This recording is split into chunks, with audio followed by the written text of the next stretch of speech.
Well, the CEO of TikTok made his first appearance in front of Congress on Thursday amidst calls to ban the app over U.S. data privacy concerns. And joining me now is Dr. Olaf Groth from the UC Berkeley Haas School of Business. So thanks for joining us again. And so the big question is, why is this happening and how likely is a ban if that's going to happen? Always good to be with you and your viewers. Thank you very much, Ryan. So this was quite the brawl, right? As Shou Chu showed up in front of Congress, 5 hours of grilling. There were essentially three different issues. The first one was, spying on American citizens, right? ByteDance, its parent company, essentially, surveilling American journalists didn't help matters. The second issue is objectifying American youth, for the sake of profits. And the third one is allegedly free speech, right? But frankly, I think that's a non-issue because the company is not regulated as a media company. So on these first two issues, American legislators are quite serious, as they should be. The first one, of course, once proven, might have some technical fixes to it. And if the two sides can actually negotiate a technical fix, essentially surveilling the alleged surveillors in the TikTok infrastructure that is here in the country, then we might be able to solve that problem constructively. But that's a big if. The other issue is potentially banning the company, which is going to be a big issue for a lot of people, including the 150 million American users that are not going to be too happy. Many of them very young and very democratic voting, or forcing TikTok to divest, itself essentially of the U.S. entity. I should say ByteDance, to sell the U.S. entity to another U.S. company. The Chinese government, Beijing, has come down, the Ministry of Commerce, I believe, has come down and said, no, we don't want that to happen. So if we go down that path, we're likely escalating tensions with China. So this is actually quite a bit bigger than just a tech regulation issue, I think.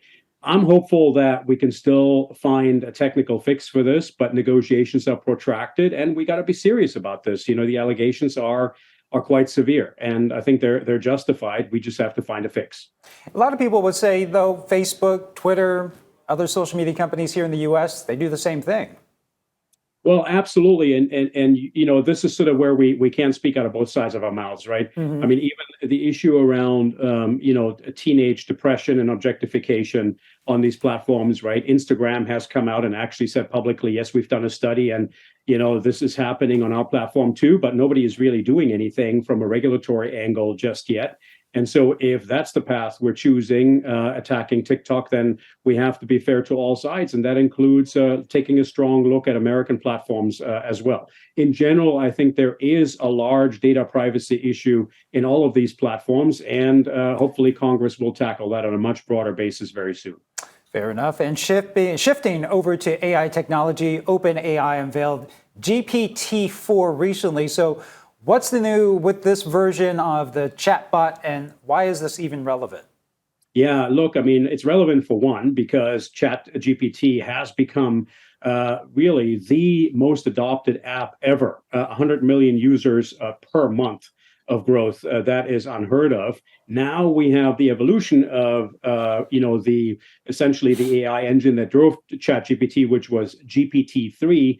We're now going to GPT-4, which is a bit of a step change in terms of some really interesting capabilities like editing and summarizing, taking in pictures and essentially, capabilities like teaching capabilities, tutoring capabilities for students and things of that nature. So in that regard, it's a step change and it's quite remarkable. But it is also true that GPT-4 still makes a lot of errors. Experts call this hallucinating, which is sort of an anthropomorphic term, right? Which is not quite accurate, but essentially making stuff up or serving up, wrong information from the web, because there is a lot of stuff out there that's just not correct. So it isn't really very good at fact checking and staying close to real ground truth.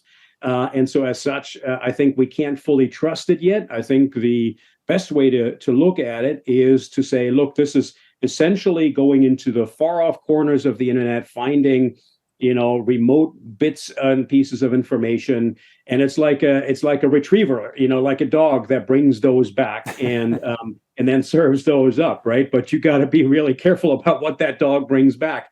And so it's a bit of a very good demo machine, or we used to say sort of straw man, straw person, that gets created in GPT-4, but we still have to scrutinize it a lot, verify sources, and not rely on it too much without human scrutiny.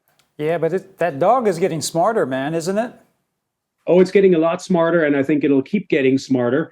We'll have to see how far we can take it. There's lots of money going into it. You heard, right? Microsoft, 10 billion investment in OpenAI. Google is going into it, and that's the other big thing about this. Right now, there's an arms race between Microsoft and Google and some others, some startups as well, and who can come up with the best large language model is what these are called. But it's far, far away from being sentient or being general AI, right? That's going to take a whole different approach down the road. All right. Well, Dr. Olaf Groth, always good information there from UC Berkeley Haas School of Business. Thanks for joining us. Always good to be with you. Thank you.